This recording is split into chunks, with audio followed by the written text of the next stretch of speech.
All right. Good morning, everyone. Sorry for the delay there. Uh, Hope everyone's doing well and staying safe. So today we're going to continue on with some more circuits. We have 2 more days of circuits left. So today and Friday. Friday will be the day we talk about nerves and the nervous system and nerve signals. Today is the last day where we're going to do just kind of like general circuits and current and resistance, and we're going to do a kind of one specific type of circuit problem, which is a circuit that involves both a resistor and a capacitor.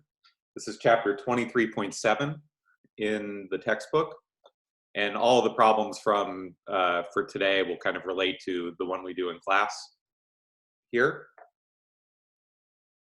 And this is kind of the circuit that's most important for understanding some properties of the nervous system. So we're kind of getting to what we've been building up to here. Hopefully you guys can hear me. Can someone send a few chat messages just to say that everything's working?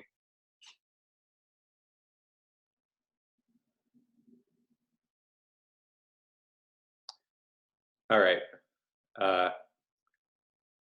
Sounds good. We'll move forward then.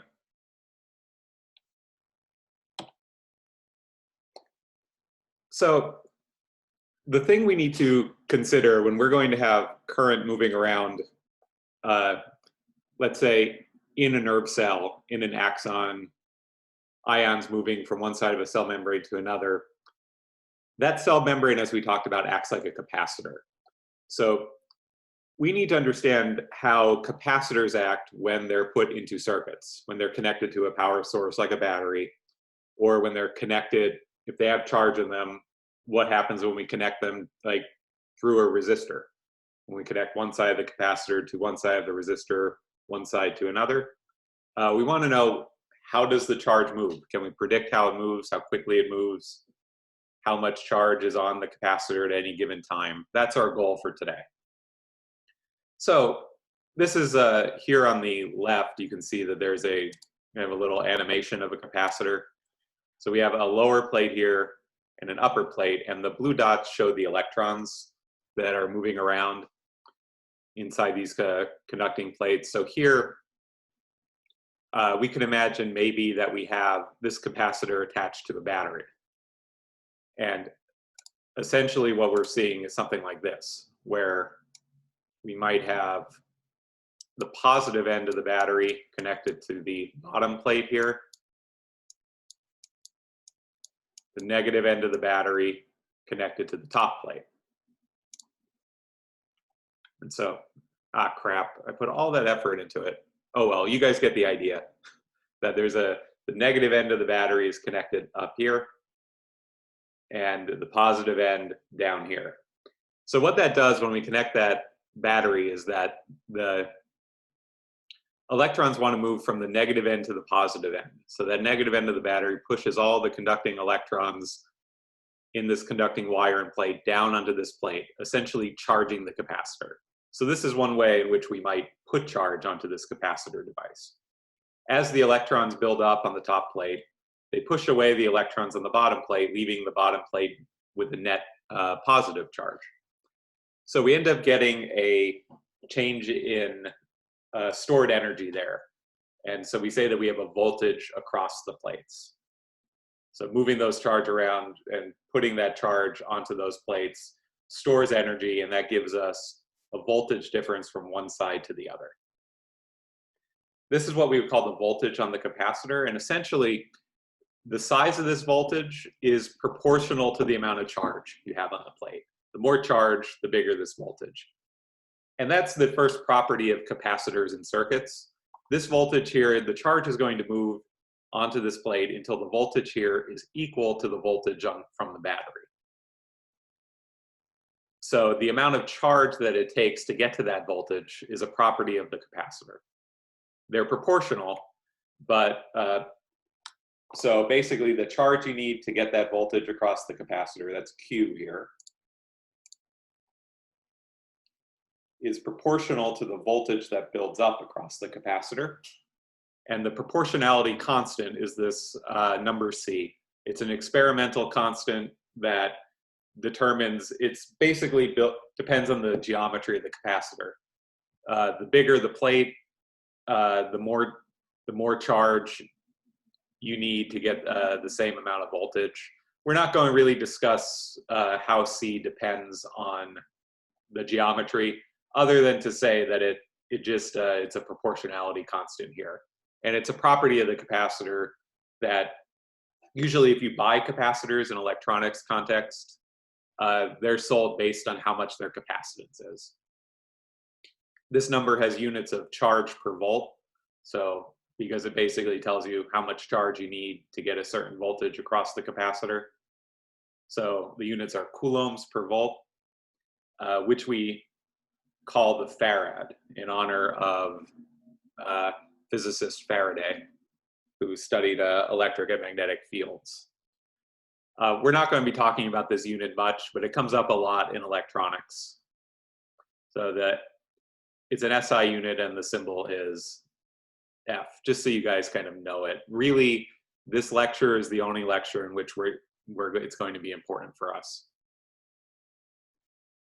So there's another kind of animation here of how this works. Here's a picture of our whole circuit. And hopefully you guys can see this. So if we watch here, here's our battery.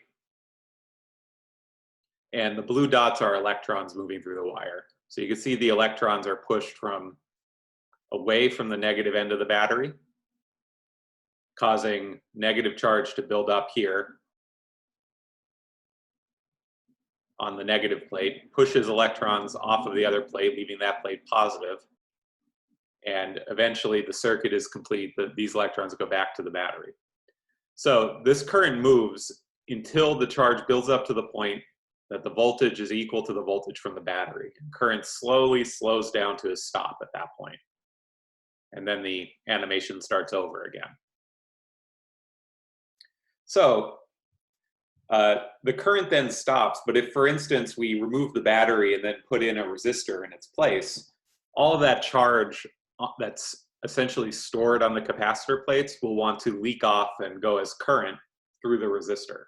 So really what we can think of this doing is the battery storing charge on the capacitor to be released at a later time. And the amount of charge it stores is determined by the voltage, and this number, the capacitance. Any questions at this point?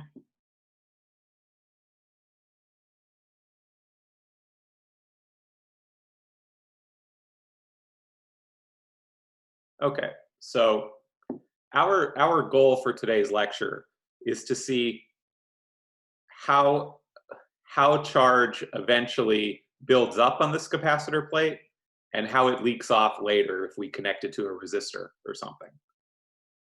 So I have a few more slides of theory and one problem for you guys today.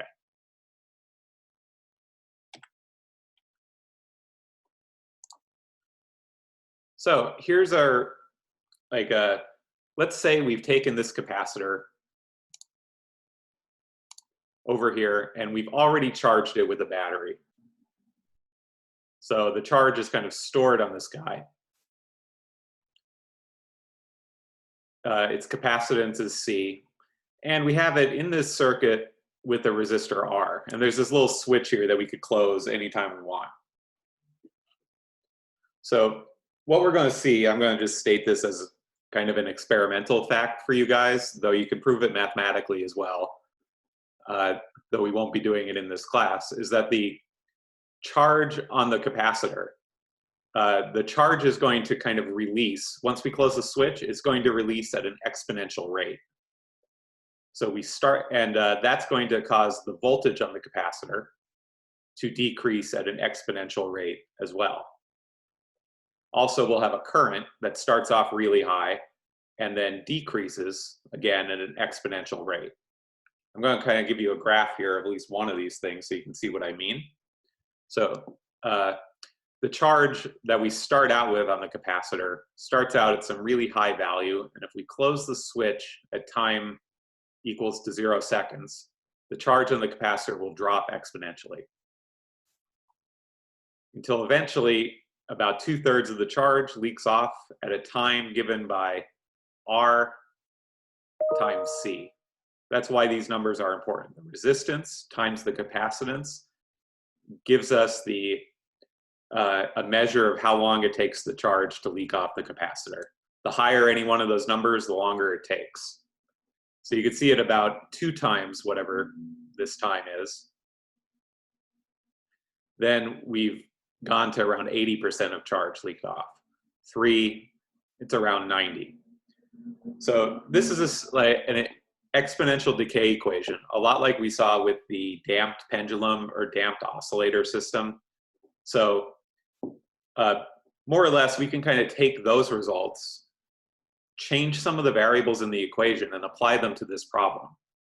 So really, the charge leaking off this capacitor is very similar to a damped oscillator, in that if we fit these equations well, we'll see that the charge and voltage look like this. And these are called the discharging equations for a capacitor. They determine how long it takes for a charge to essentially leak off an already charged capacitor. So both the charge and the voltage decrease exponentially. This number here is the charge at time t, whatever that time is you care about. This number, Q max, is the maximum charge right at time equal to 0, the beginning of the problem. So Q max would be this charge up here, whatever this value is on the graph. If we start at 5 coulombs, that means Q max is 5. The exponential term here, t is our variable for this axis. And the numbers R and C play the role of our time constant. So that, remember, the time constant is that number that determines how quickly the graph decays. So the time constant is how long it takes to get to around 2/3 of the initial value. So R and C, R times C, this number, resistance times capacitance, plays the role of our time constant. The bigger this number is, the shallower the graph. So if, for instance, here I could kind of draw how it would change. So if we made either R or C bigger in this problem, making R bigger would mean we make the initial current smaller, so it takes longer for the charge to leak off the capacitor. If we make C bigger, it means we have more charge to start with. Either of those things will make it such that it takes longer for the charge to drop off. So increasing R or C will kind of make our graph do something like this, where we really hit like the 2/3 point maybe here, instead of, say, like here. So making R and C bigger increases the time it takes the charge to leak off the capacitor.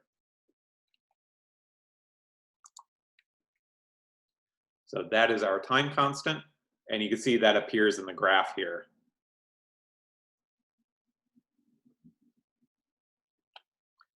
So we could often write, we'll use the same symbol for time constant, the Greek letter tau. But here often in the equations, it's just written as R times C.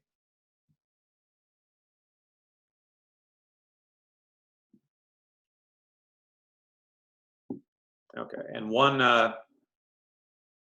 last theory slide for you here. This is kind of half of the problem. How does the charge leak off the capacitor? But we also want to be able to predict, if we connect the capacitor, for instance, to a battery, how long it takes the charge to build up on the capacitor. So let's take a look at that. So here I have another circuit for you. Here we have now we have a battery. There's still a switch. We could close at any time, but we're connected to a resistor that determines our current and a capacitor that will store our charge. So when we close the switch here, current will start off really high and build up charge on the capacitor. As the charge builds up, the current will get smaller and smaller and eventually drop to zero. So the current will kind of go in this direction. Charge will build up on this plate, push charge off this plate to complete the loop.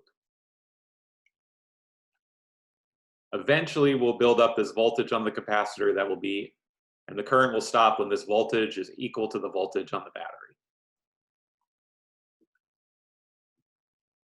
So here's what this looks like graphically. So the current will start off really high and decay at an exponential rate. The charge, however, does the reverse. It's kind of like a flipped graph, flipped exponential graph. It starts off at zero, and it eventually builds up and approaches the maximum value. This is what we would call a saturation curve instead of an exponential decay curve. But it's also fit well by an exponential function. You'll see that the resistance times the capacitance gives you the time where we get to about 2/3 full. So here, drawing that for you, this time here, I'm doing my best to draw a straight line. That's about the time that we have, that we're about 2/3 of our max charge.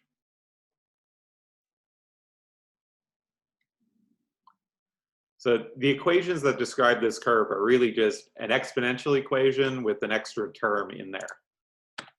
So here, I'm not giving you the equation for the current because we won't really be using it, but it's an exponential decay that looks really just like the curve, the equation on the last slide. But here for the charge and voltage, we'll see that our charge at any given time t is equal to our maximum charge times this 1 minus exponential. This 1 here changes the shape of the graph to have this saturation effect rather than an exponential decay. And you could see that because if you take our starting time here, time equal to 0, and plug in 0 here, what this will give you is 1 minus 1, which will then give us 0 times Q max, or 0. So we can see if we plug in 0, our total charge starts at 0.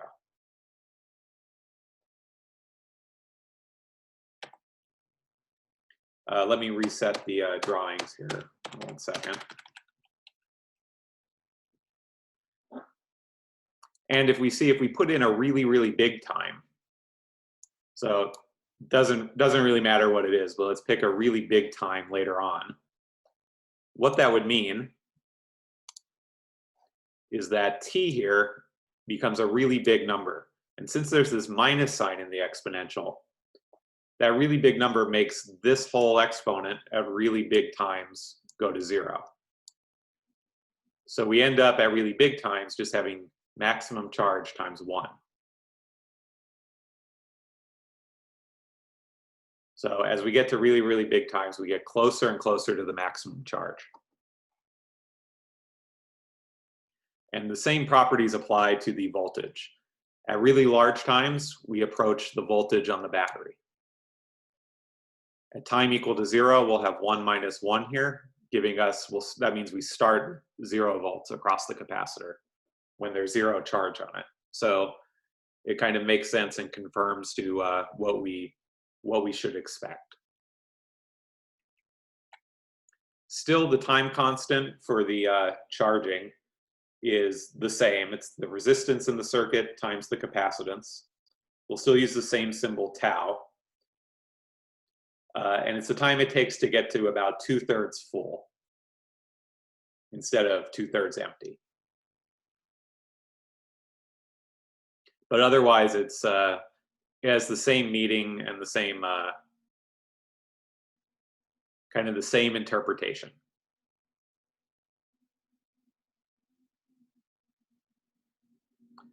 So what really matters for us scientifically is that this charging and discharging the capacitor follows this exponential rate. We're only really going to do a few problems today, or a few problems where we have to work with these equations, and they're all in today's homework set. So as far as we'll see that these equations are important for figuring out the time it takes for charge to build up on a cell membrane, which is important for determining how action potentials move. The other place where this is important is how long it takes charge to, for instance, leak off a defibrillator plate if you're using a defibrillator to shock someone's heart. The capacitor is really the two plates of the defibrillator, and the resistance is the resistance of the person's body, or the person's torso. So these equations determine how quickly that charge, when you shock someone with the defibrillator, moves through the person's body. It determines how quickly charge can build up on a cell membrane. And these equations also, they'll determine things like resistance and capacitor circuits, or RC circuits for short, are used to time things a lot in electronics. So flashing light bulbs, usually somewhere in the circuitry for those things, you have an RC circuit.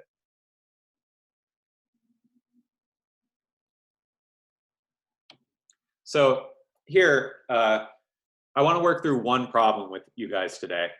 And I think this is kind of, it's a more mathematically, the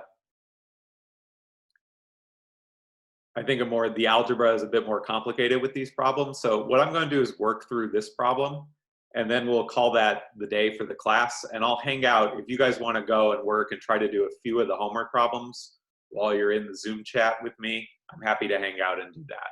But I'm going to just work kind of through this problem so you guys can see how it works. So here we have kind of a circuit with a switch in it that allows us to both charge and discharge the capacitor. So if the switch is at position A here, as it's set up now and it's closed, the battery will put charge on the capacitor until the voltage on the capacitor reaches 9 volts, and then it'll stop.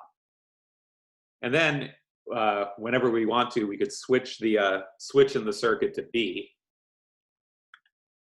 and the capacitor will discharge, allowing a current to flow through the resistor.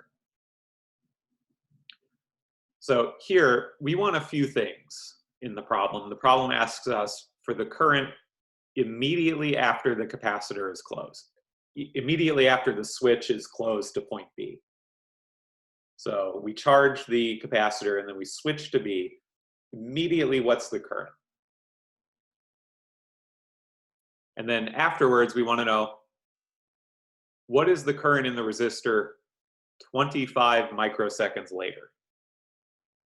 So here we're going to have to use a mixture of things we've learned in the past few classes.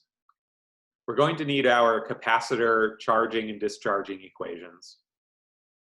We're also going to need some properties of currents and resistors and how we find them. So we're going to need Ohm's law. We're also going to need to use Kirchhoff's loop law to determine what the voltage across the resistor must be.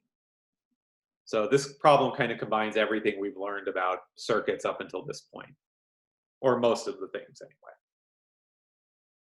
So let's start. Let's go back. We'll wait a bit, charge the capacitor, and the voltage is at 9 volts. All right, and then we switch and we pause the problem immediately. So right now, we can assume that time is paused. And as time is paused, we have to think about what the voltage on the capacitor must be.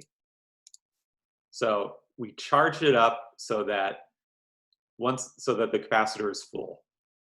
That means initially, right at the instant we switch the switch, the capacitor is going to start at a maximum of 9 volts and then decrease. But right at the beginning, we have 9 volts on the capacitor.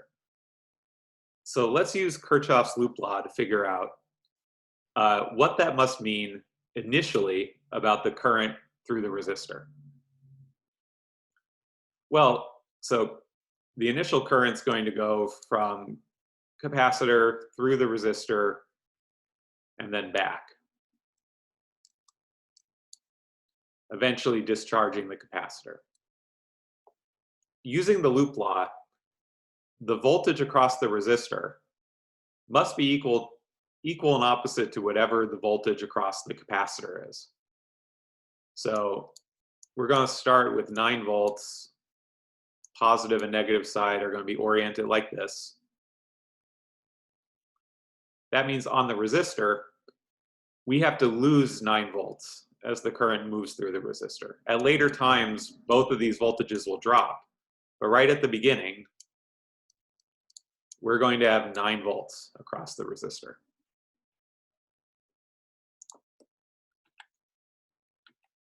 So writing this out in terms of Kirchhoff's loop law or conservation of energy, quite direct, like writing it out in full, this would look like this. So that voltage gained across the capacitor minus the voltage lost over the resistor has to be equal to 0, because right now, after we flip the switch, this is our complete circuit, this loop here. This is no longer part of the loop. So our resistor voltage is 9 volts. Then we can use Ohm's law. So using Ohm's law, this tells us that resistor voltage will equal to current times resistance. And since we're given the resistance here, we could bring down this 9 volts. So the resistor voltage is 9, and solve for I. So 9 divided by 10 gives us 0.9 amps. And that's the answer to the first part of the problem. So that is the initial current, or the current immediately after the switch is closed.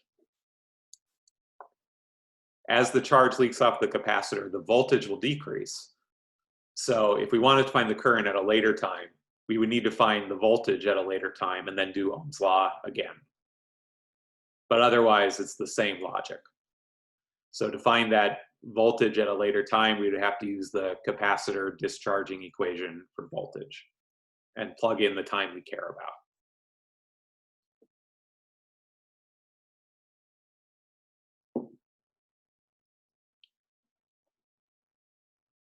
Okay, so from here, now let's try the second part of the problem.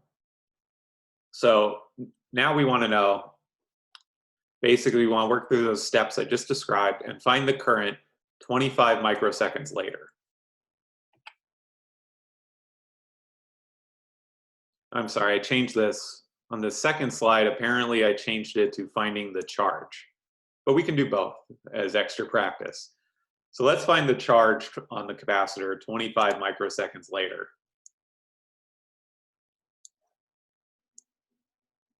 And then we could think about the current. So here, the equation we're going to need is this equation. So the thing we're looking for is the charge at a later time. So this is Q as a function of T is what we're trying to solve for. So we need to find values for all this other stuff. So the maximum charge is given in the problem. That's given as 9 microcoulombs, 9 times 10 to the minus 6.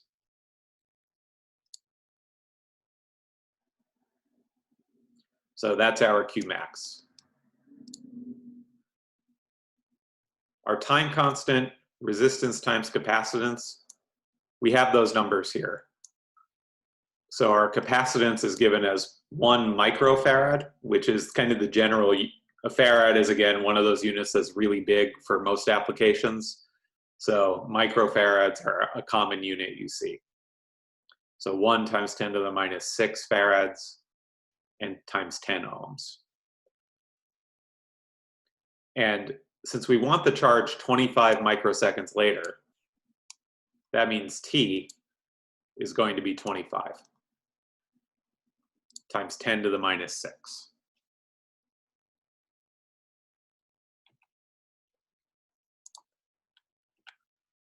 So just kind of summarizing this here, Q max is 9 times 10 to the minus 6. Our time constant will be 10 ohms times 10 to the minus 6 farads, so 10 times 10 to the minus 6. So if we plug those numbers in, along with our time, 25 microseconds, we can now go through and compute the charge at this time.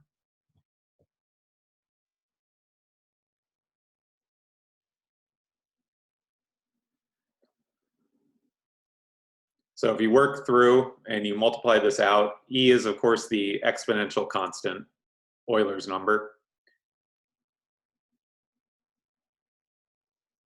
Then we can take this, work through and see that our charge 25 microseconds later, we've dropped from 9 microcoulombs to about 0.74 microcoulombs. So the charge leaks off pretty quickly. We've lost, more than 90% of our charge in just 25 microseconds. So it's a pretty quick process. The decay of the charge in the capacitor now happens on the order of microseconds.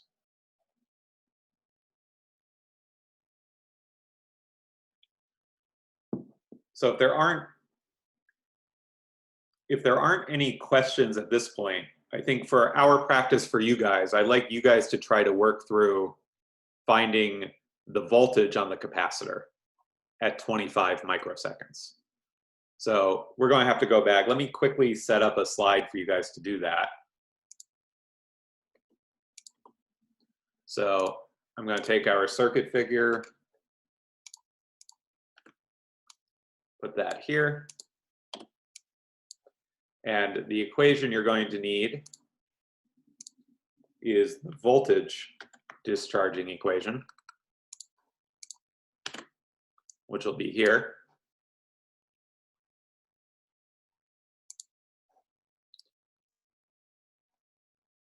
And the things we'll do for practice.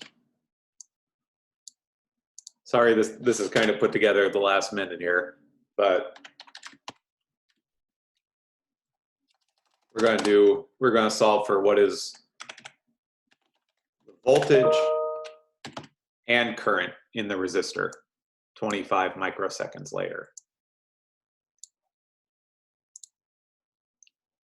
So find the voltage first, oops, and then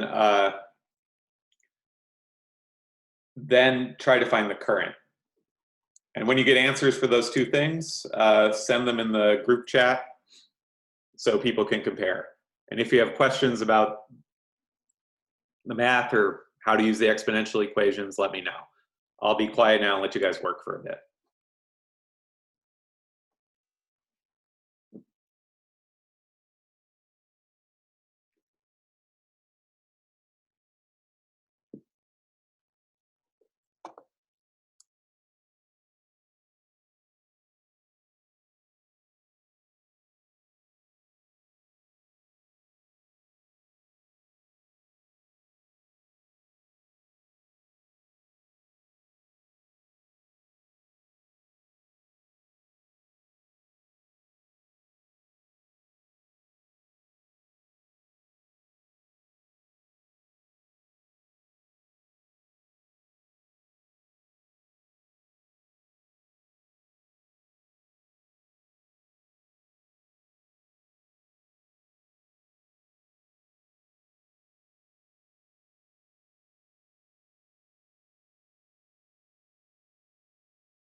Okay, so now that you guys have had some time to think about this, what I want to do is put the, let's get our different values here.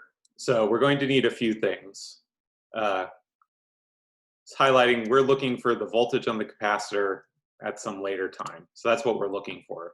So what we need for the problem is the maximum voltage on the capacitor.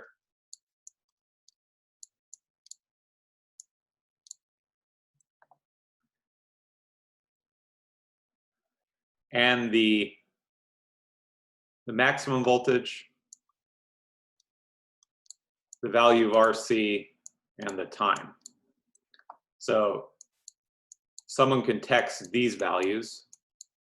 And then some of you have texted me privately your voltage answers, which I'll let you know, your final answers for the problem.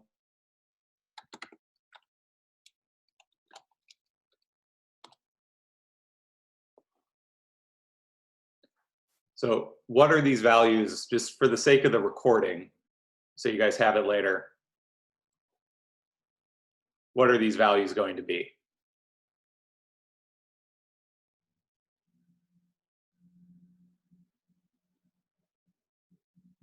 So someone be brave and text me some of these numbers.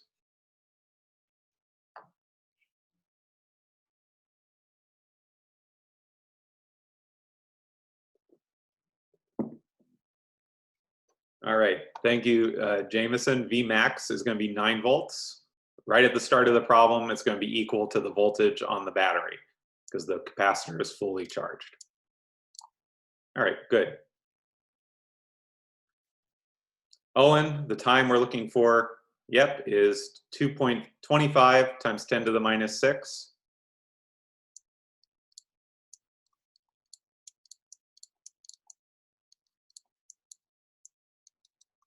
So that's the time. And the time constant, the resistance times the capacitance, is 10 times 10 to the minus 6. So Jameson, you have 10 times 10 to the minus 10. I think that might be a typo. Micro is 10 to the minus 6.